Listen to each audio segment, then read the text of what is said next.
नमस्कार दोस्तों, आप सभी का स्वागत है आपके अपने YouTube चैनल ज्योग्राफी ज्ञान पर। तो आज हम जानने वाले हैं वर्षा के प्रकार के बारे में। कौन सी वर्षा? जल वर्षा के प्रकार। कितने प्रकार की जल वर्षा पाई जाती है, कितने प्रकार की जल वर्षा होती है। तो हमने यहाँ पर कुछ चित्र दे रखे हैं, इनमें हमने वर्षा के प्रकारों को दर्शाया हुआ है। सबसे पहले है संवहनीय वर्षा, जल वर्षा, पर्वतीय जल वर्षा और तीसरी है वाताग्री या चक्रवातीय जल वर्षा। तो इन तीन प्रकार की जल वर्षाएँ हैं और कहाँ पर होती हैं, कैसे होती हैं, इन तीनों के बारे में बताएंगे। पृथ्वी के किस भाग पर ज़्यादा अधिक होती है, कौन सी वर्षा कहाँ पर अधिक होती है। तो इसके लिए बने रहे हमारे वीडियो पर, अंत तक देखते रहें। सबसे पहले हम शुरू करते हैं संवहनीय जल वर्षा। संवहनीय जल वर्षा क्या है? संवहनीय जल वर्षा ज़्यादातर देखा जाए तो पृथ्वी के उष्णकटिबंधीय क्षेत्रों में अधिक पाई होती है। यहाँ पर इन क्षेत्रों में, ये ग्लोब है, 23.5 डिग्री उत्तरी अक्षांश और 23.5 डिग्री दक्षिणी अक्षांश के मध्य के भाग जो होता है वो क्या होता है, उष्णकटिबंधीय क्षेत्र कहा जाता है। इस उष्णकटिबंधीय क्षेत्र के अंतर्गत सबसे अधिक वर्षा देखी जाए तो संवहनीय वर्षा होती है। इसमें क्या होता है प्रोसेस, इसमें धरातल के गर्म होने के बाद, धरातल पहले गर्म होता है और उस धरातल के गर्म होने के बाद हवाएं ऊपर उठती हैं। हवाएं ऊपर उठेंगी, फिर धरातल गर्म होगा, हवाएं भी गर्म होंगी और गर्म हवाएं जब होंगी तो फैलेंगी और हवाओं में जब फैलाव होगा तो वो क्या होंगी, हल्की होंगी और हल्की होने के बाद ऊपर उठेंगी। ऊपर उठने के बाद क्या होती हैं, ये हवाएं ऊपर उठती चली जाती हैं। तो जो ऊपर उठती हैं तब इनमें क्या क्या काम करता है, एक होता है शुष्क एडियाबेटिक तापपतन दर, शुष्क एडियाबेटिक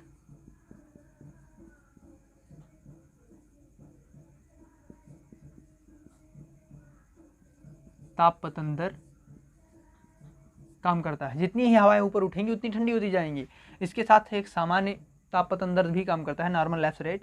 लेकिन ये जो शुष्क तापपतन दर है, एडियाबेटिक तापपतन दर है, ये प्रति 1000 मीटर पर 10 डिग्री सेल्सियस तापमान को कम कर देता है। तो जब हवाएं गर्म हवाएं ऊपर उठती हैं और धीरे धीरे जितनी ही ऊपर जाती हैं तो 1000 मीटर, 2000 मीटर, 3000 मीटर, इस प्रकार से ऊपर जितना जाती हैं उतना ही उनमें तापमान में 10-10 डिग्री की कमी आती चली जाती है। फिर क्या होता है, एक बिंदु होता है जिसे उषांक बिंदु भी कहते हैं, वहाँ पर हवा पहुँचकर संतृप्त हो जाती है, पूरी तरह से वो आर्द्रता ग्रहण कर चुकी होती है। ये क्योंकि ये पहले से ही आर्द्र हवाएँ होती हैं और जब ये पूरी तरह से ऊंचाई पर पहुंच जाती हैं तो क्या होता है, ये ठंडी हो जाती है। ठंडी होने के बाद इनमें संघनन की क्रिया होने लगती है और संघनित होकर ये बादल का रूप ले लेती हैं।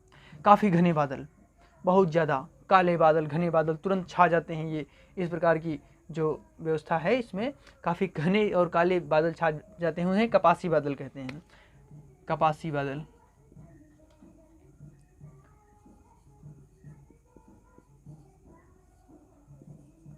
कपासी मेघ होते हैं, ये काले काले होते हैं, मतलब अंधेरा छा जाता है जहाँ पर ये बनते हैं बादल। फिर क्या होता है, क्षण भर में ही बारिश कर देते हैं, क्षण भर में ही बहुत मूसलाधार बारिश करते हैं, काफ़ी गरज और चमक के साथ। बिजली भी चमकती है और काफ़ी गरजते भी हैं, गड़ गड़ गड़ गड़, और बारिश बहुत ज़्यादा बारिश, तो बहुत भयानक बारिश भी हो सकती है इसमें। लेकिन देखा जाए तो ये क्षेत्र जो है, इस क्षेत्र में डेली बारिश होती है। इस प्रकार की प्रक्रिया से प्रतिदिन बारिश होती है, क्योंकि यहाँ जो क्षेत्र है काफ़ी अधिक सूर्यताप प्राप्त होता है इन क्षेत्र में, क्योंकि उष्णकटिबंधीय नाम ही इसका। और यहाँ पर सूर्य किरणें हमेशा कहीं ना कहीं सीधी पड़ती रहती हैं डेली इस क्षेत्र में कहीं ना कहीं। तो क्या होता है, इसमें जो ताप होता है वो बहुत अधिक होता है और उस ताप अधिक होने के कारण यहाँ पर हवाएं गर्म होकर ऊपर उठती हैं और ऊपर उठती हैं तो क्या होता है, सुबह से देखा जाए तो ये हवाएं गर्म होकर 12 से दोपहर 12-2 बजे तक ऊपर उठ चुकी होती हैं और 2 से 3 बजे के बीच में इन्हें संघनन की क्रिया होना शुरू हो जाता है और 4 बजे तक ये पूरी तरह से बारिश करके समाप्त हो जाता है, फिर से मौसम साफ हो जाता है। तो इसलिए इस क्षेत्र में अगर देखा जाए तो संवहनीय जल वर्षा जो है इसे 4 बजे की वर्षा के नाम से जानते हैं। इस क्षेत्र में, उष्णकटिबंधीय क्षेत्रों में, यहाँ पर काफ़ी ज़्यादा वर्षा के कारण बहुत सारे परिवर्तन भी हैं। देखा जाए तो यहाँ इस क्षेत्र का जो उष्णकटिबंधीय क्षेत्र है, तो यहाँ की जैसे बारिश जब अधिक होगी तो क्या होगा, यहाँ पर मिट्टी चिपचिपी रहती है और मिट्टी के चिपचिपापन से क्या होता है, वनस्पतियाँ काफ़ी अच्छे से पनपती हैं। वनस्पतियों को सबसे बढ़िया प्लस पॉइंट ये मिल जाता है कि बराबर उनको नमी मिलती रहती है, और नमी मिलती रहती है और उन्हें नमी के साथ साथ धूप भी मिलती रहती है, उनके भोजन बनाने में भी दिक्कत नहीं होती है क्योंकि अधिकतम सूर्यताप यहाँ प्राप्त होता है। फिर क्या होता है, ये काफ़ी ज़्यादा मात्रा में यहाँ पर जो वनस्पतियाँ हैं वो बढ़ती हैं। जैसे देखा जाए, अगर विश्व का सबसे बड़ा जंगल देखा जाए तो अमेजन का जंगल भी यहीं पर है। अधिकतम देखा जाए तो जंगली क्षेत्र इसमें पाया जाता है, इस पेटी में। फिर उसके बाद आ जाता है पर्वतीय जल वर्षा। तो ये वर्षा तो पहले समझ में आ ही गई होगी कि इसमें क्या होता है, हवाएं ऊपर उठती हैं और हवाओं के ऊपर उठने के बाद क्या होता है, ऊपर जाकर ठंडी होती हैं। ठंडी होने के बाद क्या होता है, संघनन की क्रिया होती है, उसमें बादल बनते हैं, और बादल बनने के बाद क्या होता है, खूब झमाझम बारिश, खूब गरज और चमक के साथ बारिश होती है। तो इस बारिश मूसलाधार बारिश होती है, लेकिन क्षण भर में ही मौसम साफ भी हो जाता है। तो ये थी संवहनीय हवाएं। इसे इंग्लिश में कन्वेक्शनल रेनफॉल कहते हैं। संवहनीय जल वर्षा को कन्वेक्शनल रेनफॉल कहते हैं। इंग्लिश भी लिख दिए हैं, इंग्लिश बताएंगे किस लिए हमने लिखा है, वैसे हिंदी में भी समझ जाते फिर देखो अभी बताते हैं इंग्लिश क्यों ज़रूरी है। देखिए पर्वतीय जल वर्षा आ गया, इसे कहते हैं ओरोग्राफिक रेनफॉल। तो ये जो पर्वतीय जल वर्षा है इसमें भी क्या होता है, हवाएं गर्म होती है धरातल पर, और धरातल पर गर्म होने के बाद हवाएं और आरोही क्रम में ऊपर उठती हैं। कोई पर्वत पर जाता है रास्ते में तो क्या होता है, हवाएं जब ऊपर उठेंगी तो यहाँ पर शुष्क एडियाबेटिक ताप दर काम कर रहा है। शुष्क एडियाबेटिक, हवाओं के ऊपर उठते उठते शुष्क एडियाबेटिक ताप दर काम करता है। अगर सामान्य रूप से देखा जाए ऊपर जाएँ हम तो वहाँ पर नॉर्मल लैप्स रेट NLR, ठीक, तो ये इसे नॉर्मल लैप्स रेट भी कहते हैं, सामान्य ताप पतन दर। तो सामान्य ताप पतन दर में क्या होता है कि 1000 मीटर पर 6.5 डिग्री सेल्सियस तापमान ही कम होता है। लेकिन जब हवाएं एडियाबेटिक क्रिया के द्वारा चलती हैं, हवाएं जो ऊपर उठती हैं तो ये 10 डिग्री मतलब 10 डिग्री सेल्सियस तापमान कम कर देती हैं ऊपर उठती हुई। लेकिन ये शुष्क हवाएं हो तब। और आर्द्र एडियाबेटिक, जो आर्द्र एडियाबेटिक तापमान दर है वो इनकी आधी होती है, वो प्रति 1000 मीटर में 5 डिग्री सेल्सियस ही तापमान को कम कर पाती है। तो ये हवाएं ऊपर उठी और यहाँ से जब तक ऊपर उठती जा रही है तब तक ये शुष्क एडियाबेटिक तापमान दर शुरू है, और यहाँ पर पहुँची, जैसे अब चोटी पर पहुँची, बस क्या होता है इनमें वो शुष्कता वाला ख़त्म हो जाता है और आर्द्र एडियाबेटिक तापमान अंदर शुरू हो जाता है। तो यहाँ तक वो जितना ऊंचे बढ़ेंगी उतना ही ज़्यादा ठंडी होंगी, और जितना जब तक वो चोटी तक नहीं पहुँच जाएंगी तब तक वो ठंडी होती रहेंगी। और जब चोटी तक पहुँचेंगी उसके बीच में ही संघनन की क्रिया होना शुरू हो जाएगा, और संघनन की क्रिया के बाद बादल बनेंगे। बादलों के बाद जब जो संघनन की गुप्त उष्मा है इसमें समाहित हो जाएगी और ये ऊपर उठेंगे, फिर ठंडी हवा के कारण, ठंडापन के कारण तुरंत बारिश हो जाएगी। तो क्या होता है, ये हवाएं यहाँ चोटी तक पहुँचती हैं, तब तक के बादल बनके बारिश हो जाती है। फिर ये हवाएं यहाँ पर ठंडी हो चुकी होती हैं, तो क्या होता है, चोटी के बाद इसी के सहारे देखा जाए तो इसी पर्वत के सहारे फिर से ये वापस उतर लेती हैं। तो जब ये वापस आती हैं तब ये ठंडी हो चुकी होती हैं, और ठंडी हवाएं गर्म तो ऊपर उठती, ठंडी हवाएं नीचे उतरती हैं। भाई जब नीचे ठंडी हवा उतरेगी तो नीचे का धरातल पहले से ही गर्म है, फिर ये क्या होगी, गर्म होती जाएंगी। तो जब ये गर्म होती जाएंगी ठंडी नहीं हो पाएंगी और तो बारिश भी नहीं होगी। तो इसलिए इधर इस क्षेत्र में बारिश नहीं हो पाती है। तो इसे वृष्टि छाया या रैन शैडो क्षेत्र कहते हैं।